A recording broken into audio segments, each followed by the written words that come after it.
issued a stark warning to the U.S. if it fails to provide more assistance. Let's watch. If it happens so that Ukraine, due to various opinions and weakening and depleting of assistance, loses, Russia is going to enter Baltic states, NATO member states, and then the U.S. will have to send their sons and daughters exactly the same way as we are sending their sons and daughters to war, and they will have to fight because it's NATO that we're talking about, and they will be dying, God forbid, because it's a horrible thing. Meanwhile, Pentagon officials went before two House committees on Tuesday to testify on U.S. military assistance to the war-torn country. Lawmakers grilled the officials about how they're monitoring U.S. arms and weapons sent to Ukraine. Some members have been vocal that Congress will not be used to write blank checks. That funding needs to be justified in detail for it to continue. So Zelensky was saying there that, you know, Ukraine's got to be the last stand because if we get overrun, then Russia is going to invade a NATO member, and then the U.S. is going to have to send ground troops, which, like, yeah, if Russia invades a NATO member, that has a high likelihood of having World War III, but they're not going to do that. Right, that's the whole point.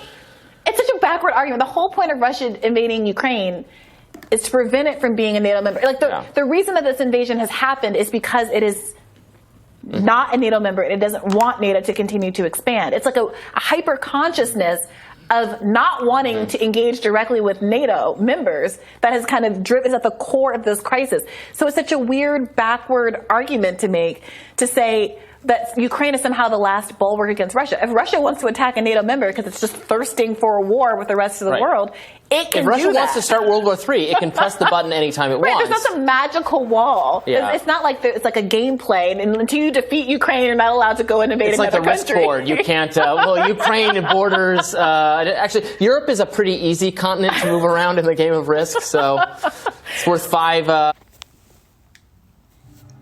Hey, Shalom, Akim Shalom.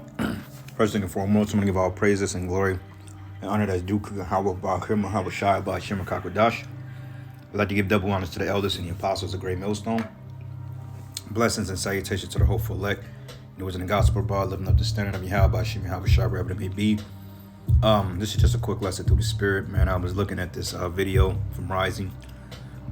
It says Zelensky allegedly claims U.S. will have to send sons and daughters to fight in Ukraine if they don't deal with Russia now, meaning a draft. Okay, now we've been speaking on drafts and how they're going to start recruiting you common Americans, whether you have combat experience or not. You're going to be drafted off into this war, okay, because this is the war to end all wars, World War III, which is going to usher in the second coming of Yahweh Shai. So you've been warned, man. You Jakes out there that's in the military, hey, you better get out now while you can, because if not, 9 times out of 10, you will be shipped to the Ukraine and to the Middle East to fight this war, because they don't have enough soldiers over there. You know, and most of the American military, they're spread too thin. They're dispersed all throughout the Middle East, China, Taiwan, you know, different parts of Saudi Arabia. Esau has a military base set up in damn near every country. He's spread too thin. And if you look at the history of the Roman Empire, that was some of the same fate that befell the Romans, because the military was spread too thin. So, hey, they're telling you now, straight up, whether you have combat experience or not, something is in my tooth, I was eating something. But whether you have combat experience or not, they'll put an M16 in your hand, 6 weeks of basic training, and they're going to send your ass. So if you got a son and daughter that's, I think it's 18 years old, which the selective service starts at, it used to be 18 to 25, but now I think they can go up on that. They're not going to go down on it, but they're definitely going to go up. So it used to be like 18 to 25. Now they can go up to 30, 32. They may even recruit 40-year-olds.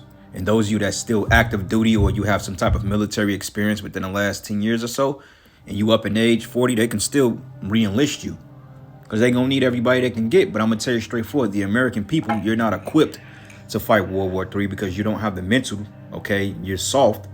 You don't have the discipline. And in fact, you're just not built. You're not that type of men. You know, they said that strong men make it, they create, hard times create strong men, And strong men create easy times that breeds weak men. So the average Jake out here, the average Edomite, they're just not ready. Okay, and you women are going to play a big part in going to World War III. So if you have sons and daughters that's 18 years old, they're going to have to register with the Selective Service, and they're going to send you over there. You know why? Because, hey, if you a deserter, they can kill you. A deserter means that basically you saying, well, look, I'm not going to the draft. They could just blow your head off right then and there. And that's within their rights. Because when you go to the military, they own you. And I know that for a fact because I was that close of going. You know what I'm saying? Going into the Air Force, etc. and getting ready to, live that particular lifestyle. But the Lord saw a different path. But those brothers that was enlisted, they'll tell you the ins and out of it. But I got a couple of precepts, not too long. This is the book of Joel, the 2nd chapter. And I'm going to start at verses... Let's start at verses 20. It says, but I will remove you far from the northern army. The northern army is the American military. And will drive him into a land barren and desolate. I believe that's the land of, I believe it was Saudi Arabia. I forgot what particular peninsula that was that the apostles broke it down. But basically, the American military is going to pretty much be shipped out of Babylon for the most part. And those remnant here are going to be pretty much left here to police the streets of America, right along with those Gurkha troops, those new FEMA troops, those UN troops, etc. They're going to basically be used to police the streets of the citizens of Babylon because, it's going to be complete chaos over here in the West. But it says, and to him of a land barren and desolate, and his face towards the east sea, and his hinder part towards the utmost sea, and his stink should come up, and his ill savor should come up, because he have done great things. Because there's going to be a lot of death over there in the Middle East. Like, I forgot what military that was. I don't know if it was the Russians or North Korea, but I believe March 1st they did like a so-called draft, or they was doing like a re-enlisting or something like that. I read it like about a month ago. I believe it was North Korea, if I'm not mistaken. But basically, they're reinstating a draft because these leaders, they know that World War III is on the cusp of breaking out, which technically we are already on it. We already in it, So anyway, next precept here. And like I said, this wasn't meant to be a long lesson, but this is the book of Joel 3. And I'm going to start at verses 9. It says, proclaim ye this among the Gentiles and prepare war. Okay, prepare war. And we're seeing the war from Ukraine. It's been a year already, come and gone. And all of a sudden this shit is escalating.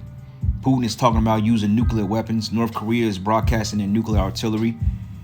And you Babylonians, man, only thing you care about is getting drunk, high, and you all into the fucking social media, into twerking and being thoughts and being niggas in the streets. You ain't thinking about World War III, man. Okay, because the Spirit of the Lord is not dealing with you. And you got some people that spoke on it like a lady. She said, look, the Spirit told her to leave America because it's going to get bad. But regardless if you go to a different country or not, man, look, if the Lord got it out for you, no matter where you go, you could go to Japan and get hit with a missile. Even if the missiles are not set to destroy a land, the Lord can send your judgment to you. So just because you leave America doesn't mean you're going to be safe. Because, hey, the scripture said the Lord's eyes are 10,000 times brighter than the sun. All right. It says, proclaim ye this among the Gentiles and prepare war. Wake up the mighty men and let all the men of war draw near. Let them come up. Beat your plowshares into swords and your pruning hooks into spears, and let the weak say, I am strong. Okay. So North Korea, Iran, all these small hermit nations, they're bucking up against the West because they have that confidence that they can pretty much stand toe-to-toe with the West because they're being backed by Russia, China, okay, North Korea, these particular allies that have nuclear artillery that can match America's arsenal. So they're not really worried about it. They're like, oh, look, man, we can take you now.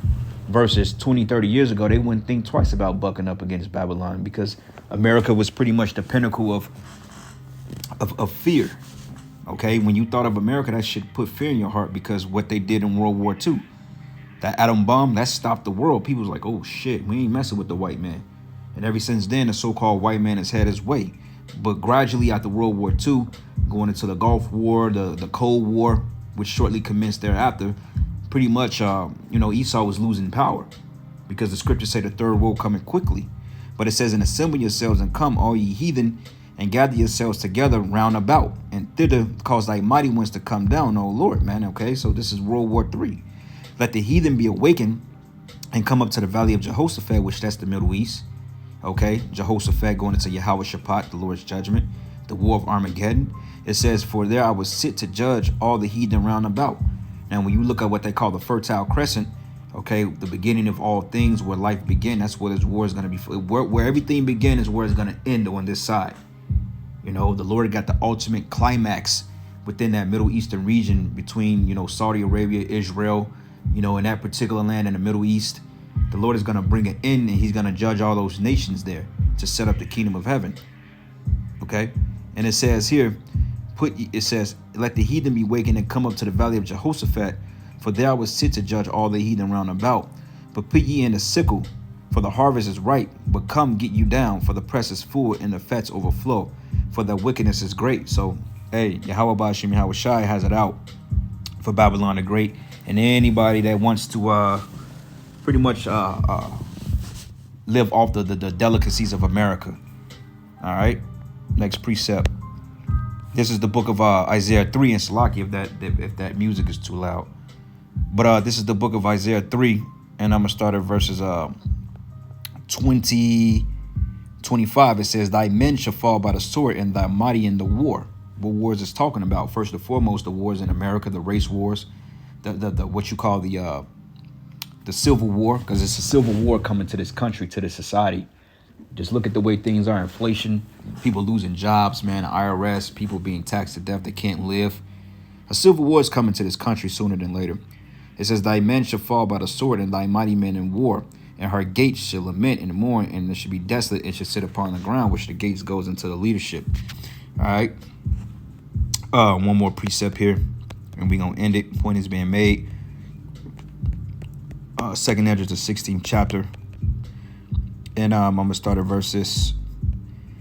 Let's start at verses 32. It says, and the earth shall be laid waste, and the fields there shall wax old, and our ways and all our paths shall grow full of thorns, because no man shall travel there through. And the virgins shall mourn, having no bridegrooms, and the women shall mourn, having no husbands. Why? Because they're going to die. A lot of them are going to be shipped off to the Middle East, and a lot of them are going to be put to death right on the swords of America, man. And it says, and their daughters shall mourn, having no husbands, no helpers. And in the wars shall thy bridegrooms be destroyed. Okay, your men are going to be destroyed in the wars.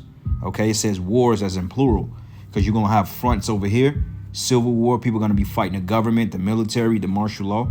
Also, people are going to be shipped to the Middle East, starting to fight in this Ukrainian war, which is pretty much leading to World War III. And it says in the war shall their bridegrooms be destroyed, and their husbands shall perish of famine. So hear now these things and understand them, ye servants of the Lord. And this is the reason why we're reporting on this information, to warn you and give you a heads up that, hey, your very son or daughter, if they're old enough, may very well be drafted to fight World War III.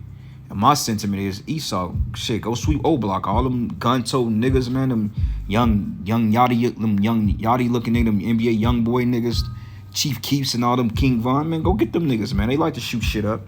That'd be your best line of defense. Send them to war, man, and let them face Yahweh Shai and get destroyed. I mean, that's the best thing for them, you know? Because they're so quick to pull a strap on their own people, but hey, go fight for a cause.